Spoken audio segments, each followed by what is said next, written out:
گھر کا ماحول جب پاکیزہ ہوگا اور اس کے اثرات مرتب ہوں گے، اور اس میں گھر کے ماحول کو سازگار بنانے کے لیے ماں باپ کا اہم جز ہے، اور جو اولادیں جوان ہو جائیں چھوٹے بچوں کے لیے انہوں نے بھی نمونہ بننا ہوتا ہے۔ بعض اوقات ایسا ہوتا ہے کہ ماں باپ کی کوشش کے باوجود گھر کا کوئی بڑا فرد، اس کی خرابی نسلوں کے اندر در آتی ہے۔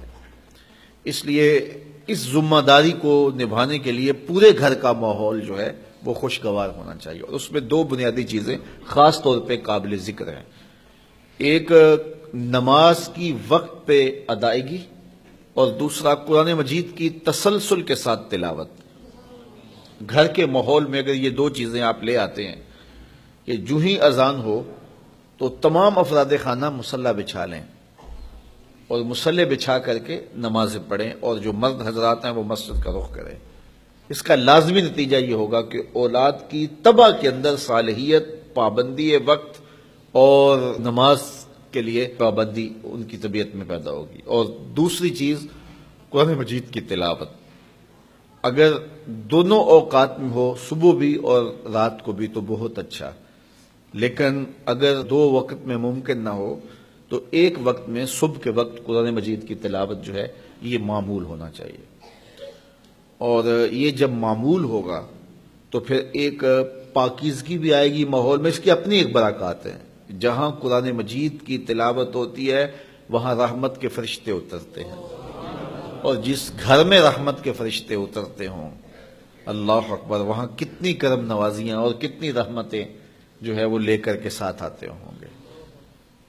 جس گھر میں کتا، تصویر اور جنبی یہ تین ہوں، وہاں رحمت کا فرشتہ نہیں آتا۔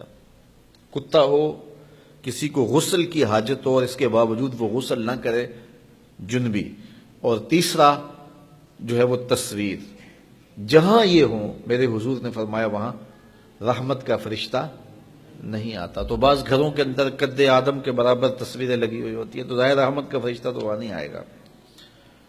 اور پھر یہ تصویر کسی تقدس مآب ہستی کی ہی کیوں نہ ہو تو پھر بھی اس سے گریز کرنے کا کہا گیا ہے۔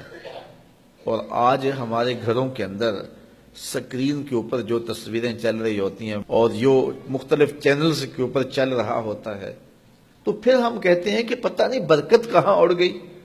میاں رحمت کے فرشتے تمہارے گھر میں کبھی آئے ہی نہیں، تو پھر برکت کہاں سے آئے گی؟ پہلے مال تھوڑا ہوتا تھا، پیسے لوگوں کے پاس اتنے نہیں ہوتے تھے، 100 روپے کا منہ کوئی دیکھتا تھا، لوگ پیدل سفر کرتے تھے۔ میں ایک دیہات کا رہنے والا ہوں، سارے لوگ پیدل شہر میں آتے تھے، لوگوں کے پاس دو سے زیادہ جوڑے نہیں ہوتے تھے۔ اچھا جوتا کسی کے پاس نہیں ہوتا تھا، شادیوں سے بڑے بھائی کا جوتا، چھوٹے بھائی کا جوتا، ایک دوسرے کے جوتے مانگ کے لوگ لے کے جایا کرتے تھے۔ سکول کے بچوں کے پاس بہت ساری مائیں تو کچھ کھانے کے لیے دے دیتی تھی کہ یہ دوپہر کو کھا لینا، اور خرچی بھی بڑی معمولی سی ملتی تھی۔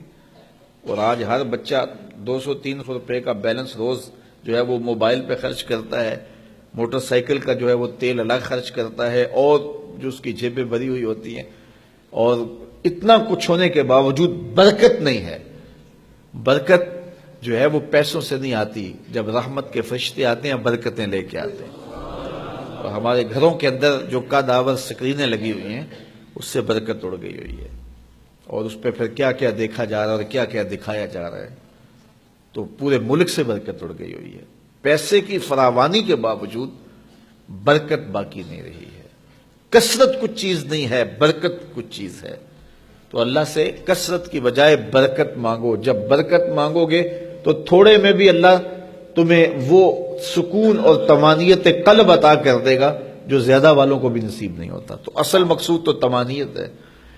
تو اپنی اولاد کو جو ہے وہ اپنے عمل کے ساتھ، اپنے رویے کے ساتھ صالحیت کی جانب لے کر کے جاؤ۔ قرآن مجید کی تلاوت معمول رہے گھر میں، اور 5 گانا نماز کے لیے گھر میں مصلی بچھیں، مائیں بہنیں بیٹیاں گھروں میں مصلی بچھائیں، اور مرد حضرات مسجد کا رخ کریں، تو پھر دیکھنا کہ اس کے اثرات مرتب ہونے لگیں۔